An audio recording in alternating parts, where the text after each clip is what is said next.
બનાસકાંઠા જિલ્લાના યાત્રાધામ ઢીમાની અંદર વિરાજમાન શ્રી ધરણીધર ભગવાન અને ઢીમણ નાગ દાદાના ચરણોમાં મોટી સંખ્યામાં ભાદરવા સુદ 14ના દિવસે યાત્રાળુઓ દર્શનાર્થે પગપાળા તેમજ દંડવત યાત્રા અને ખાનગી વાહનો મારફતે ઉમટી રહ્યા છે। ત્યારે બીજી બાજુ વરસાદી માહોલ પણ પૂરજોશમાં જામ્યો છે।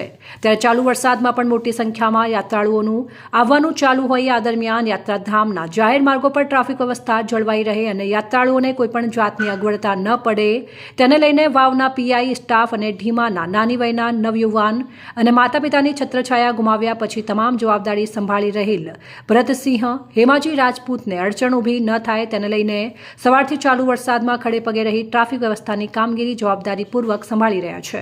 ત્યારે આ કામગીરીને લઈને નવયુવાનની યાત્રા પ્રશંસારૂપ બની રહી છે। જ્યારે બીજી બાજુ આવનાર યાત્રાળુઓને દાતાઓ દ્વારા ઠેર ઠેર ચા પાણી અને નાસ્તા જેવી અનેક સુવિધાઓના સેવા કેમ્પો ખોલવામાં આવ્યા છે। અહેવાલ વિષ્ણુ ચૌહાણ, ઢીમા।